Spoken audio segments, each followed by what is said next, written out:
ചേട്ടാ നമസ്കാരം. നമസ്കാരം. ഇറാൻ ഇറാൻ വിഷയം തീരുന്നില്ല. അത് ഓരോ ദിവസം കഴിയുന്തോറും വളരെ അതിഭീകരമായിട്ട് പരിണമിച്ചുകൊണ്ടേയിരിക്കുകയാണ്.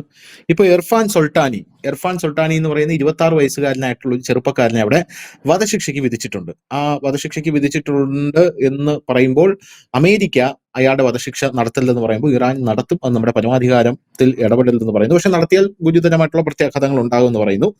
12,000-ത്തിലധികം ആൾക്കാർ മരിച്ചിട്ടുണ്ട് എന്ന റിപ്പോർട്ട് പുറത്തു വരുന്നു. 2,000 പേർ മാത്രമേ മരിച്ചിട്ടുള്ളൂ എന്നാണ് സർക്കാർ ഔദ്യോഗികമായിട്ട് പുറത്തുവിടുന്നതെങ്കിലും 12,000 പേർ മരിച്ചിട്ടുണ്ട് എന്നാണ് വേറെ പല ആൾക്കാരും പറയുന്നത്. വലിയ ഇറാന്റെ ചരിത്രത്തിലെ ഏറ്റവും വലിയ കൂട്ടക്കൊല എന്ന് പറഞ്ഞ പാശ്ചാത്യ മാധ്യമങ്ങൾ വലിയ ലേഖനങ്ങൾ ഒക്കെ എഴുതുന്നുണ്ട്.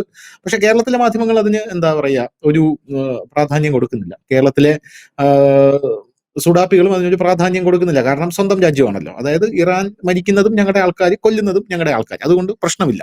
പക്ഷെ ഗസയിലാണെങ്കിൽ മരിക്കുന്നത് മുസ്ലിങ്ങളും കൊല്ലുന്നത് ജൂതന്മാർ എന്നുള്ളൊരു ആംഗിൾ ഉണ്ട്. ഒരു മതപരമായിട്ടുള്ള ഒരു മുതലെടുപ്പിന് പിന്നെ അതിനെ പിൻപറ്റിയുള്ള ലോകമെമ്പാടുമുള്ള ഫണ്ട് പിരിവിനുമുള്ള ഒരു അതിഭീകരമായിട്ടുള്ള ഒരു സ്കോപ്പ് അവിടെ ഉണ്ട്. പക്ഷെ ഇവിടെ അതില്ല.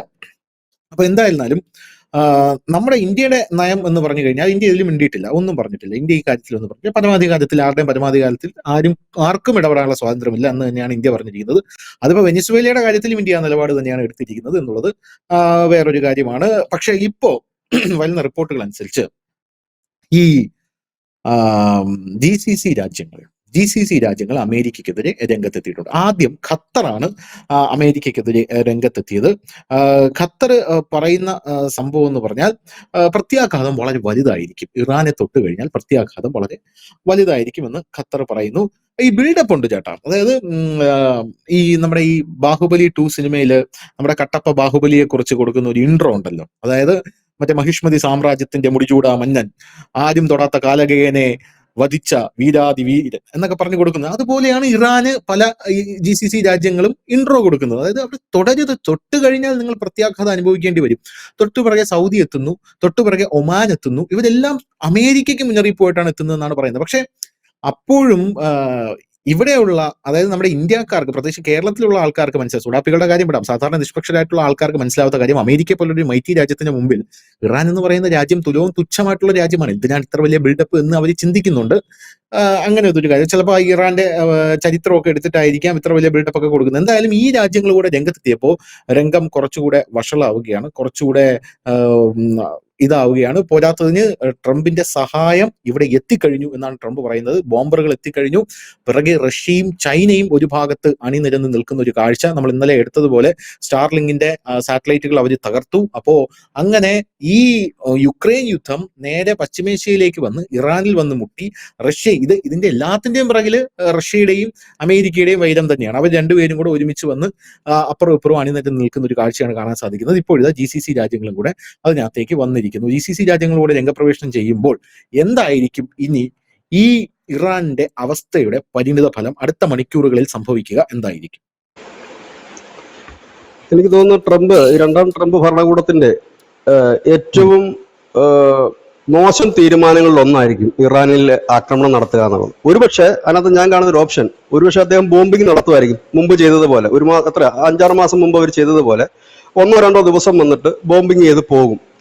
അതിനും മുകളിലേക്ക് അമേരിക്കയ്ക്ക് ഒരു ചുക്കും അവിടെ ചെയ്യാൻ കഴിയില്ല. കഴിഞ്ഞ 3 ദിവസമായിട്ട് ഞാൻ ഇത് തന്നെ പറയുന്നതിന് കാരണം, നമുക്ക് അതിന്റെ ചരിത്ര പശ്ചാത്തലം, സംഭവം ശരിയാണ്, അമേരിക്ക വലിയ രാജ്യമാണ്, ഇറാനും ഒരു വലിയ രാജ്യമാണ്. അമേരിക്കയുടെ അത്ര സൈനിക ബലവോ ടെക്നോളജി ഒന്നുമില്ല. പക്ഷെ ഇവിടുത്തെ കളി അങ്ങനെയല്ല പോകുന്നത്. സംഭവം ഇപ്പൊ അവരുടെ ബോംബർ 2 ഒക്കെ വന്ന് ഇവർക്ക് ബോംബർ 2 സ്വപ്നത്തിൽ പോലും കാണാൻ കഴിയാത്ത രാജ്യമാണ് ഇറാൻ. എങ്കിൽ പോലും ഇവര് ചെയ്യുന്നത് മിഡിൽ ഈസ്റ്റിലേക്ക് ഇവർക്ക് ആക്രമണം വ്യാപിപ്പിക്കാൻ പറ്റും. ഒരു മിസൈല് പോയിട്ട്, കാരണം ഈ മിഡിൽ ഈസ്റ്റിൽ കിടക്കുന്ന രാജ്യങ്ങൾ സൗദി ആയാലും ഖത്തർ ആയാലും ഒക്കെ അവർ വികസിതമായി മുൻപോട്ട് വന്നുകൊണ്ടിരിക്കുന്ന രാജ്യമാണ്. ഇറാനെ സംബന്ധിച്ച് മുൻപിൻ നോക്കാനില്ല. ഉത്തര കൊറിയയുടെ റഷ്യയുടെയും അടക്കമുള്ള അതിമാരകമായ ആയുധങ്ങളും മിസൈലുകളും ഉണ്ട്. അമേരിക്ക ശരിയാണ് ബോംബിട്ടിട്ട് കണ്ടില്ലേ, കഴിഞ്ഞ തവണ അവർ അമേരിക്കയെ ബോംബിട്ടിട്ട് പോയപ്പോഴും മിഡിൽ ഈസ്റ്റിൽ കിടക്കുന്ന അമേരിക്കയുടെ വ്യോമത്താവളത്തിൽ നേർക്ക് ഇറാൻ അടിക്കാൻ പറ്റി. ശരിയാണ്, ഈ ബോംബുകൾ വാരിയിട്ടാലും ഇല്ലെങ്കിൽ ആത്യന്തികമായി വലിയൊരു യുദ്ധം നടന്നാലോ വർഷങ്ങൾക്ക് ശേഷം ചിലപ്പോൾ അമേരിക്ക ജയിക്കുമായിരിക്കാം. ഇവിടെ നമ്മൾ വിചാരിക്കുന്ന ഈ ആയുധ ബലവും ആൾബലവും ടെക്നോളജി ബലവും മാത്രമല്ല, ഇവിടെ നിൽക്കുന്ന ഈ ഇറാൻ ഭരണകൂടം ചെയ്യുന്നത് അവരുടെ ചുറ്റോട് ചുറ്റുമുള്ള മിഡിൽ ഈസ്റ്റേൺ രാജ്യങ്ങളെ ലക്ഷ്യമിട്ടുകൊണ്ട് അമേരിക്കൻ വ്യോമത്താവളങ്ങളെയോ എണ്ണപ്പാടങ്ങളെയോ ലക്ഷ്യമിട്ടുകൊണ്ട് മിസൈലുകൾ പായിച്ചാൽ നഷ്ടം ഇവർക്കൊക്കെ ഉള്ളൂ, ഇറാന് നഷ്ടമില്ല. ഇനി എന്തോന്ന് നഷ്ടമാണ് ഇറാന് വരാനുള്ളത്? ആകപ്പാടെ പിച്ചച്ചട്ടി എടുത്ത് തെണ്ടിത്തിരിഞ്ഞ് നിൽക്കുകയാണ്. ഇനി എന്ത് നഷ്ടമാണ് വരാനുള്ളത്? എന്താണ് അവരെ ഇനി ഉപരോധം എന്ന് പറഞ്ഞാൽ ഇനി ഏത് ഉപരോധമാണ് ഇനി അവർക്ക് ബാക്കിയുള്ളത്? എന്താണ് അവർക്ക് ബാക്കിയുള്ളത്? അങ്ങനെ നിൽക്കുന്ന ഒരു രാജ്യമാണ്. അപ്പൊ അതുകൊണ്ട് ഒരിക്കലും ട്രംപ് അങ്ങനെ ചെയ്യില്ല.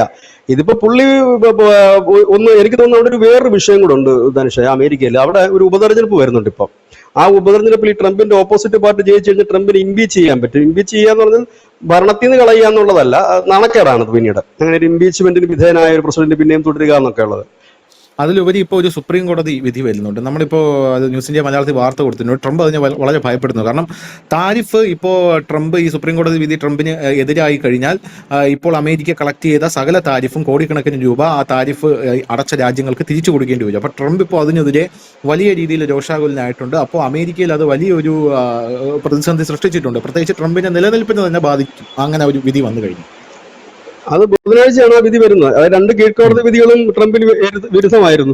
അത് ട്രംപ് പറഞ്ഞൊരു കാര്യമുണ്ട്, ഈ വിധി ഇപ്പം എനിക്ക് എതിരാണെന്നുണ്ടെങ്കിൽ അമേരിക്ക അതോടെ തീർന്നു, 3-ാം ലോക രാജ്യമായി പോകുമെന്നൊക്കെയാണ് ട്രംപ് പറയുന്നത്. അങ്ങനെ കുറെ ഡയലോഗ് പുള്ളി കീച്ചായിരുന്നു. ഇപ്പൊ അതല്ല, ഇപ്പം പുള്ളിക്ക് ഈ തെരഞ്ഞെടുപ്പ് ഒരു ഹീറോ പരിവേഷം പുള്ളിക്ക് അനിവാര്യമായ ഒരു ഘടകമാണ്. അവിടെയാണ് ഈ ഇറാന്റെ ഭാഗത്തേക്ക് അവർ തിരിയുന്നത്. ഞാൻ പറഞ്ഞില്ലേ, ഒരേ ഒരു ഓപ്ഷനേ ഉള്ളൂ. ഇപ്പൊ ഇത്രയും കൊണ്ടുവന്ന സ്ഥിതിക്ക് ബോംബറും പിന്നെ മറ്റു ആയുധങ്ങളും കൊണ്ടുവന്ന സ്ഥിതിക്ക് 2 ദിവസത്തേക്ക് അവിടെ ഇവിടെയും കുറെ ബോംബിടുക, പകരം പാശ്ചാത്യ മാധ്യമങ്ങളെല്ലാം കൂടെ എഴുതി പൊലിപ്പിക്കും. അവർ ചത്തു, ഇവർ ചത്തു, അവിടെ നാശം, ഇവിടെ നാശം, അവരുടെ ആണവ ശേഖരം തകർത്തു എന്നെല്ലാം പറഞ്ഞ് പോകാൻ പറ്റും എന്നുള്ളത് തന്നെയാണ്. പക്ഷെ അവിടെ കൊണ്ടും ഈ ഒരു വിപ്ലവം ചിലപ്പം അവിടെ തീരുമാനിക്കാം.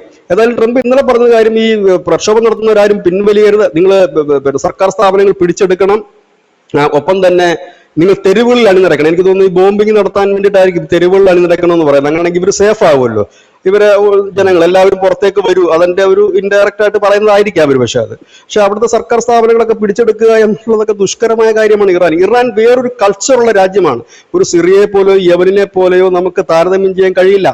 ഇറാനികൾ എന്ന് പറഞ്ഞാൽ ഒരു വലിയ മതഭ്രാന്തന്മാരോ മതവീരന്മാരോ അല്ല അവിടുത്തെ ബഹുഭൂരിപക്ഷം ജനവും. പക്ഷെ സിറിയയിലും യമനിലും അതല്ല സ്ഥിതി.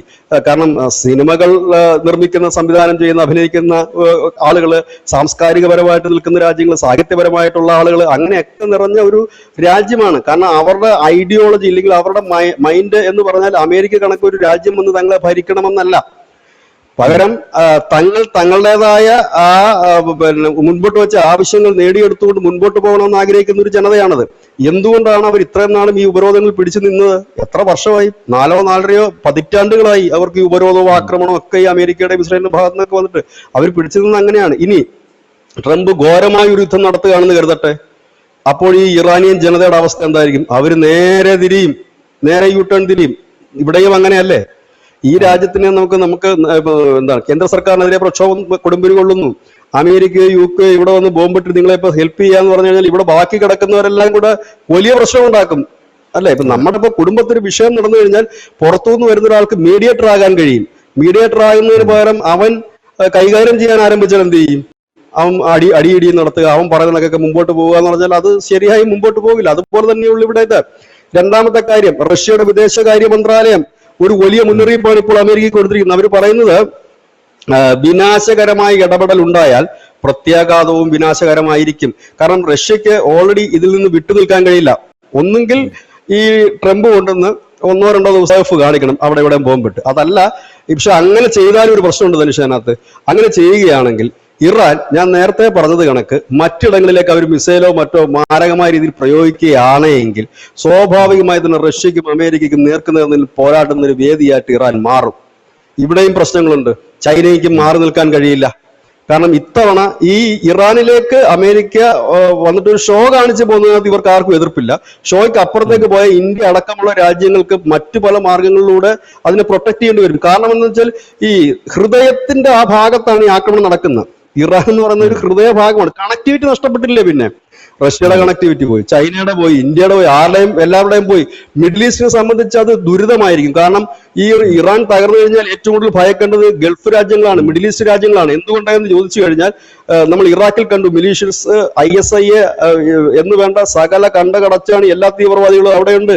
ഇറാനിലും അങ്ങനെ വന്നു കഴിഞ്ഞാൽ അവസ്ഥ എന്തായിരിക്കും? സ്വസ്ഥത ഉണ്ടാകുമോ? ഈ ഗൾഫ് രാജ്യങ്ങളിൽ, മിഡിൽ ഈസ്റ്റിൽ സ്വസ്ഥത ഉണ്ടാകുമോ? ഇല്ല. അപ്പൊ എനിക്ക് തോന്നുന്നത് ട്രംപ് കുറച്ചുകൂടെ സമചിത്തതയോടുകൂടി തന്നെ ആക്രമണം നടത്തുമായിരിക്കും, ഇല്ല എന്ന് നമ്മൾ പറയുന്നില്ല. അത് പേരിന് വേണ്ടിയിട്ട് ഒരു ആക്രമണം മാത്രമായി ഒതുക്കാനാണ് സാധ്യത. ഇല്ല എങ്കിൽ ഇത് പിടിവിട്ടു പോകും. മഡൂറോയെ പോലെയല്ല, വെനുസുലയെ പോലെയല്ല, സിറിയയെ പോലെയല്ല, യമനെ പോലെയല്ല. ചിലപ്പോൾ 1-2 ദിവസം ബോംബിംഗ് നടത്തി ഇറാൻ ഒന്നും പ്രതികരിക്കാതിരിക്കുകയും ചെയ്യുകയാണ് എങ്കിൽ പുള്ളിക്കൊന്നും ഞെളിയാൻ പറ്റും എന്നതിന്റെ അപ്പുറത്തേക്ക് ഇതൊരു യുദ്ധമായി വ്യാപിച്ചു കഴിഞ്ഞാൽ വലിയ വില അമേരിക്ക അടക്കമുള്ള രാജ്യങ്ങൾ അത് നൽകേണ്ടി വരും. കാരണം അമേരിക്ക എന്തുകൊണ്ടാണ് ഇക്കാലം അത്രയും യുദ്ധത്തിന് പോകാൻ? ട്രംപിന്റെ പോളിസി തന്നെ നമ്മൾ എന്തിനാണ് വെറുതെ കൊണ്ട് വല്ലവരുടെ കാര്യത്തിൽ പണം മുടക്കുന്നതെന്നൊരു ചിന്താഗതിയായിരുന്നു. ഇവിടെയും ആ പോളിസി തന്നെയാണ്. ഈ വലിയ പണം, ഈ ബോംബർ ഓടി വരിക എന്ന് പറഞ്ഞാൽ ഊതി വിട്ടാ വരുന്ന സാധനമല്ലല്ലോ. അതിനകത്ത് ഇതെല്ലാം ഈ വലിയ തുക ചെലവാക്കിയിട്ടാണല്ലോ ഈ സാധനം വരുന്നത്. ബോംബുകൾക്കൊക്കെ കോടികളാണ് ചെലവ്. അത്രയും വന്നു കഴിഞ്ഞാൽ അമേരിക്കക്കാർ ചോദിക്കത്തില്ലേ, ഞങ്ങളുടെ നീതിപ്പുഴ എടുത്തിട്ടാണോ നീ കളിക്കുന്നതെന്ന് ചോദിക്കും. അപ്പം അങ്ങനെ ഒരു ഇതിലേക്ക് പോകാൻ ഒരു സാധ്യത നിലവിൽ കാണുന്നില്ല. പക്ഷെ ഇറാനെ സംബന്ധിച്ച് അങ്ങനെയല്ല. റഷ്യയുടെ മറ്റൊരു പതിപ്പാണ്. കാരണം വേറെ ഇല്ല, മുന്നോട്ട് നോക്കി ആകാശം താഴെ ഭൂമിയുമായി നിൽക്കുന്ന ഒരു ഭരണകൂടമാണ്. പിന്നെ അവിടുത്തെ ഈ പോലീസും പട്ടാളവും ഈ പറയുന്ന സജേസ് ഗ്രൂപ്പും എല്ലാം തന്നെ ഇവരോട് ഒപ്പം നിൽക്കുന്നിടത്തോളം കാലം ഈ പ്രക്ഷോഭകാരികൾക്ക് ജയിക്കാൻ കഴിയും. ഇന്നലെ തന്നെ ഞാനത് വ്യക്തമായി പറഞ്ഞതാണ്. നവംബർ വിപ്ലവം നടന്നു, 1500 പേർ അന്ന് കൊല്ലപ്പെട്ടിരുന്നു. ഹിജാബ് വിപ്ലവം നടന്നു, അതിനു മുമ്പ് നടന്ന ഗ്രീൻ മൂവ്മെന്റ് നടന്നു. എത്ര വിപ്ലവങ്ങൾ നടന്നു? അതൊരു വിപ്ലവം അവിടെ ഇറാന് പുത്തരിയല്ല. ബോംബ് വീഴുന്ന ഇറാന് പുത്തരിയല്ല. യുദ്ധം നടന്നു. ഇറാൻ ഇറാഖ് യുദ്ധം എത്ര കാലം നിന്നിരുന്നു? ഇതല്ല ഇവിടെ സംഭവം എന്ന് പറഞ്ഞാൽ ഇത്രയേ ഉള്ളൂ, സിമ്പിൾ. ഈ ഇസ്രായേലും ഇറാനും തമ്മിൽ നല്ല ബന്ധത്തിലായിരുന്നില്ലേ 1971 വരെ, 70 വരെ? 44% എണ്ണ ഇറാനിൽ നിന്നാണ് വാങ്ങിക്കൊണ്ടിരുന്നത്. അമേരിക്കയായിട്ട് നല്ല ബന്ധമായിരുന്നു ഷാ ഭരണകാലത്ത്. അപ്പൊ അന്ന് അവിടുത്തെ ഈ ഇറാനികളൊക്കെ ഈ കോട്ടും സൂട്ടും 2 പീസും 3 പീസും ഒക്കെ ഇട്ടായിരുന്നു നടന്നിരുന്നത്. ഒരു പാശ്ചാത്യ ഇത്. കാരണം അതിനെ ഉൾക്കൊള്ളാൻ തക്ക കപ്പാസിറ്റി ഉള്ള ഒരു ജനമാണ്. ഞാൻ പറഞ്ഞില്ലേ, ഈ വെറും പിന്നെ എന്താണ് മതപരമായിട്ട് നമ്മൾ മറ്റേ സിറിയയും അഫ്ഗാനിസ്ഥാനിലൊക്കെ ഒക്കെ കാണുന്ന കണക്കത്തെ ഒരു ജനങ്ങളല്ല. കുറച്ചൊക്കെ വിദ്യാസമ്പന്നരാണ്. നമ്മുടെ ഇവിടുന്നൊക്കെ കുട്ടികൾ പഠിക്കാൻ പോകുന്നുണ്ട്. ഈ കാശ്മീരിലുള്ള കുട്ടികളൊക്കെ അവിടെ പഠിക്കാൻ പോകുന്നതൊക്കെ ഉണ്ട്. അങ്ങനെയുള്ള കുറച്ചുകൂടെ സാംസ്കാരികപരമായി ഉന്നതി നിൽക്കുന്നതാണ്. അവരിപ്പോ അമേരിക്കയോ മറ്റോ റഷ്യയോ ഒന്നും കയറി ഭരിക്കാൻ അവർ സമ്മതിക്കത്തില്ല. അവർക്ക് വേണ്ട കാര്യം ഇത്രയേ ഉള്ളൂ, മെച്ചപ്പെട്ട വേതനം കിട്ടുക, അവർക്ക് അവരുടെ സ്വാതന്ത്ര്യം, അവർക്ക് ഈ മതത്തിന്റെ ചട്ടക്കൂടിൽ നിന്നുള്ള സ്വാതന്ത്ര്യം എന്താണ് ഒന്ന് അയച്ചു കൊടുക്കുക. ഈ മറ്റേ ഈ ഹിജാബും ഒക്കെ ധരിക്കുക. അങ്ങനെയൊക്കെ കുറെ ഇളവുകൾ കൊടുത്താൽ മതി. ഈ ഖമേനിയുടെ മകളല്ലായിരുന്നു റഷ്യയിൽ പോയിട്ട് മറ്റേ ഒരു പുതിയ മോഡൽ ഡ്രസ്സും ഒക്കെ ഇട്ട് നടന്നത്, ഹിജാബ് ഒന്നും ഇല്ലാതെ. അപ്പം ഇരിക്കാതൊക്കെ നടന്നത്. അപ്പൊ അങ്ങനെ ഒരു ഇളവ് ചെയ്ത് കൊടുത്തു കഴിഞ്ഞാലും ഇവരെ കുറച്ച് വിശ്വാസത്തിലെടുത്താലും തീരാവുന്നുള്ളതേ ഉള്ളൂ പ്രശ്നങ്ങൾ, വേറെ ഒന്നുമില്ല. അത് തന്നെയല്ല, ഇതിനകത്ത് ഏത് ഗ്രൂപ്പുമായിട്ടാണ് അമേരിക്ക ചേരാൻ പോകുന്നത്? ഇവർ ഒറ്റക്കെട്ടല്ല, അതാണ് ആദ്യം മനസ്സിലാക്കണം. ഞാൻ ഇന്നലെ അത് തന്നെയാണ് ഞാൻ പറഞ്ഞത്. ബംഗ്ലാദേശ് ജമാഅത്ത് ഇസ്ലാമി ആയിരുന്നു, നേപ്പാളിൽ ആരായിരുന്നു? ആരുമില്ല. ഓരോരുത്തരും ഓരോ കൈ കിട്ടുന്ന കമ്പും കൈ വടിയായിട്ട് ഇറങ്ങി ഒരു ഗ്യാങ് അങ്ങ് ഇറങ്ങിക്കഴിഞ്ഞാൽ ആ ഗ്യാങ്ങിന് എന്ത് പേരിടും? ആരുമായിട്ട് ചർച്ച നടത്തും? 27 സംഘടനകളുമായിട്ടാണ് നേപ്പാളിൽ ചർച്ച നടത്തുക, സംഘടനാ നേതാക്കന്മാരോട്. അപ്പൊ ബാക്കിയുള്ള സംഘടനകൾ പ്രശ്നം ഉണ്ടാക്കി, ഞങ്ങളെ വിളിച്ചില്ലെന്നും പറഞ്ഞു. ഇറാനിലും ഞാൻ എന്റെ അറിവ് ശരിയാണെങ്കിൽ 5ഓളം പ്രധാന സംഘടനകളുണ്ടെന്നാണ് പറഞ്ഞത്. ഈ 5 പേരും കൂടെ ആണോ ഉള്ളത്? വേറെയും ഉണ്ട്. അപ്പൊ ഇതാണ് ഇപ്പൊ തൽക്കാലം ഈ തൂക്കിക്കൊല്ലരുത്, കൊന്നാൽ പ്രത്യാഘാതം രൂക്ഷം എന്നാണ് ട്രംപ് പറഞ്ഞിരിക്കുന്നത്. ഇന്നാണ് തൂക്കിക്കൊല്ലുന്നത് ആ വ്യക്തിയെ. അപ്പൊ ആ തൂക്കിക്കൊല്ലുമ്പോൾ ഒരുപക്ഷെ ബോംബിംഗ് ഉണ്ടാകുമായിരിക്കാം. ആ ബോംബിങ്ങിന്റെ ഒക്കെ അപ്പുറത്തേക്ക് കാര്യങ്ങൾ പോകില്ല എന്നാണ് പ്രതീക്ഷിക്കുന്നത്. അങ്ങനെ പോകരുതേ എന്ന് പ്രാർത്ഥിക്കുകയും ചെയ്യുന്നു.